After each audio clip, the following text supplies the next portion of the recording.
ఈరోజు మా ఊర్లో ఓటు వేసి ఇప్పుడే గుంటూరు, విజయవాడ, మా చుట్టుపక్కల గ్రామాలు అన్నిట్లో పోలింగ్ ఎలా జరుగుతుందని చూద్దామని వెళ్తున్నా. ఫస్ట్ టైం ఇలాంటి ఫీలింగ్ అండి, ఎప్పుడు లేదు ఇలాగా.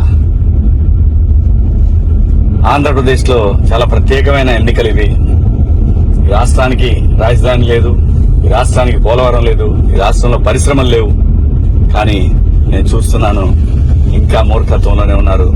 కులాలనుకుంటా, మతాలనుకుంటా మూర్ఖత్వంలోనే కనిపిస్తున్నాయి బూతుల దగ్గర అక్కడక్కడ. చాలా దుర్మార్గం ఇది. దయచేసి ఎవరైనా ఓటు వేయని వాళ్ళు ఉంటే ఓటు వేయడానికి వెళ్ళండి. ఓటు వేయకపోతే చచ్చిపోండి సార్, అమ్మా చచ్చిపోండి, ఏం ప్రాబ్లం లేదు. వెనకాల చాలా మంది ఉన్నారు పుట్టేవాళ్ళు.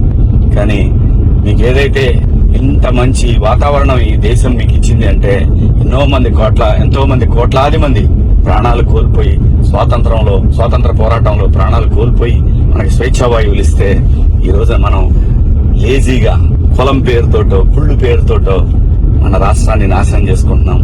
ఓటు వేయకుండా బాధ్యతారహితంగా ఉంటున్నాం. దయచేసి ఓటు వేయండి. మీరు ఎవరికి వేసుకుంటారో మీ ఇష్టం. ఒక మంచి నాయకుడిని ఎన్నుకోండి. మంచి రాష్ట్రాన్ని తయారు చేసుకుందాం. రాబోయే తరాలకు ఒక బంగారు భవిష్యత్తునిద్దాం.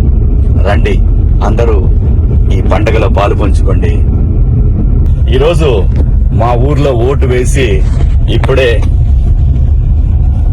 గుంటూరు, విజయవాడ, మా చుట్టుపక్కల గ్రామాలు అన్నిట్లో పోలింగ్ ఎలా జరుగుతుందని చూద్దామని వెళ్తున్నా. ఫస్ట్ టైం ఇలాంటి ఫీలింగ్ అండి, ఎప్పుడు లేదు ఇలాగా. ఆంధ్రప్రదేశ్ లో చాలా ప్రత్యేకమైన ఎన్నికలు ఇవి. ఈ రాష్ట్రానికి రాజధాని లేదు, ఈ రాష్ట్రానికి పోలవరం లేదు, ఈ రాష్ట్రంలో పరిశ్రమలు లేవు. కానీ నేను చూస్తున్నాను, ఇంకా మూర్ఖత్వంలోనే ఉన్నారు. కులాలనుకుంటా, మతాలనుకుంటా మూర్ఖత్వంలోనే కనిపిస్తున్నాయి బూతుల దగ్గర అక్కడక్కడ. చాలా దుర్మార్గం ఇది. దయచేసి ఎవరైనా ఓటు వేయని వాళ్ళు ఉంటే ఓటు వేయడానికి వెళ్ళండి.